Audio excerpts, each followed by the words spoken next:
సమస్యను ఈరోజు ఆ సమస్యను పరిష్కరించుకునే ప్రయత్నం చేస్తున్నాం. ఇవి ఏవి చేయకుండా, భూసేకరణ చేయకుండా, లేకపోతే R&R ప్యాకేజీలు ఇవ్వకుండా రిజర్వాయర్లలో నీళ్లు నింపగలమా?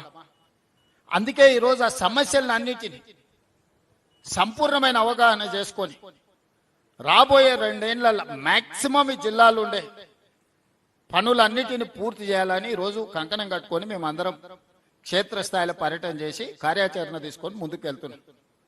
ప్రతి 6 monthsకు ఒక వర్టికల్గా ఒక షెడ్యూల్ చేసుకొని, ఇప్పుడు జూన్లో వచ్చినాం, డిసెంబర్ వరకు ఏమేమి పూర్తి చేయగలం, నెక్స్ట్ జూన్ వరకు మళ్ళీ ఏం చేయగలం, నెక్స్ట్ జూన్ నుంచి నెక్స్ట్ డిసెంబర్ వరకు ఏం చేయగలం, విడతల వారీగా ఒక ప్రణాళికబద్ధంగా పనులు ఏ విధంగా ప్రతి నెల ఏ విధంగా చేయాలో అధికారులకు టార్గెట్ ఇచ్చి, భూసేకరణకు కలెక్టర్లకు టార్గెట్ ఇచ్చి, దానికి అవసరమైన నిధులను ఏ విధంగా సేకరించాలి. ఈరోజు విపరీతమైన అప్పులు తేవడం వల్ల ఈరోజు నిజంగా అవసరం ఉన్నప్పుడు అప్పు తెచ్చుకోలేని పరిస్థితి అయిపోయింది ప్రాజెక్టులు. రాష్ట్రంలో ఇతర ఆర్థిక పరిస్థితి చిన్నాభిన్నం అయిపోయింది. అయినా శక్తి కూడగట్టుకొని ఈరోజు ప్రాజెక్టులు పూర్తి చేస్తుంటే నోరు తెరిస్తే తప్పుడు ప్రచారం, అబద్ధాలే. 90% పాలమూరు జిల్లా ప్రాజెక్టులు పూర్తినాయని నిన్నమన్న వాళ్ళు ప్రెస్ మీట్ చెప్పారా? మీరందరూ రిపోర్ట్ చేసిరు కదా. 90% పనులు పూర్తయితే వాళ్ళ అంచనాల ప్రకారమే, వాళ్ళు ఇచ్చిన జీవో ప్రకారమే 55,000 కోట్ల రూపాయల పాలమూరు రంగారెడ్డి ఎత్తిపోతలు కావాలన్నా వాళ్ళు అదే చెప్తారు కదా. వాళ్ళ హయాంలో ఖర్చు పెట్టిందే 27,000 కోట్లు. వాళ్ళు ఆ రోజు చేసిన అంచనా 55,000 కోట్లు. ఈ రోజు అది ఎంత అవుతుందో మళ్ళా కొత్త రేట్లు పెరిగినాయి, ఇంకా అంచనా చేయలే. 50% కూడా నిధులు ఖర్చు పెట్టకుండా 90% పనులు ఎట్లా పూర్తయితాయి? అంటే అంచనాలన్నా అబద్ధం ఉండాలి, పని చేయకుండానన్నా అబద్ధాలు చెప్పాలి. రెండింటికి పొంతన ఉండాలి కదా. 55,000 కోట్ల రూపాయలతోని పాలమూరు రంగారెడ్డి ఎత్తిపోతలు పూర్తి అవుతుంది అన్నప్పుడు 27,000 కోట్ల రూపాయలు అంటే సరిగ్గా 50%, లెస్ దాన్ 50%, 48-47%, 47-48% నిధులు ఖర్చు పెడితే 90% పనులు ఎట్లా పూర్తవుతాయి? మీడియా మిత్రులుగా నేను మిమ్మల్ని అడుగుతున్నా. నాకు ఆ సైన్స్, ఆ మ్యాథ్స్ నాకు అర్థమైతలేదు. 80,000 పుస్తకాలు నేను చదవలేదు, నాకు ఆ లాజిక్కే దొరకడం లేదు.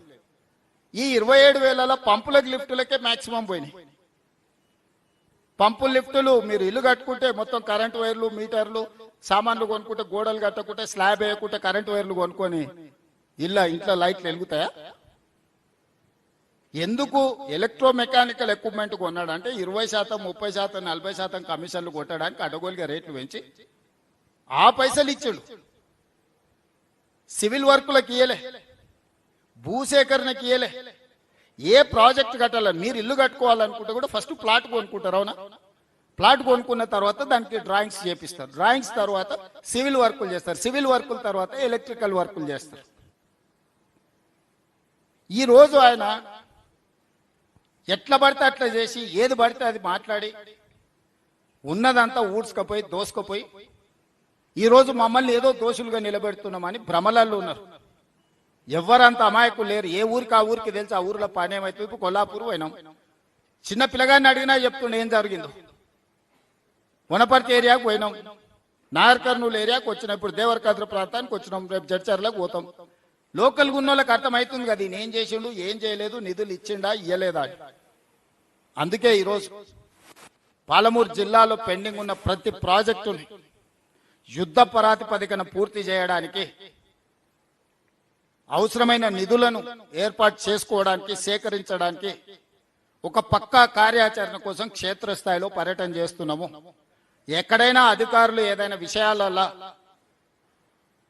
అటు ఇటుగా చెప్తే కూడా దాన్ని అర్థం చేసుకోవడం కోసం ప్రతిదీ ఈరోజు తిరిగి చూసుకుంటూ వచ్చి ఈ జిల్లాకు 26 లక్షల ఎకరాల నీళ్లు ఇవ్వడానికి అవసరమైన పనులను, నిధులను సంపూర్ణంగా సమకూర్చడానికి ఈ 2 రోజులు పని చేసినాము. ఈ 2 రోజులు తిరుగుతున్నాం.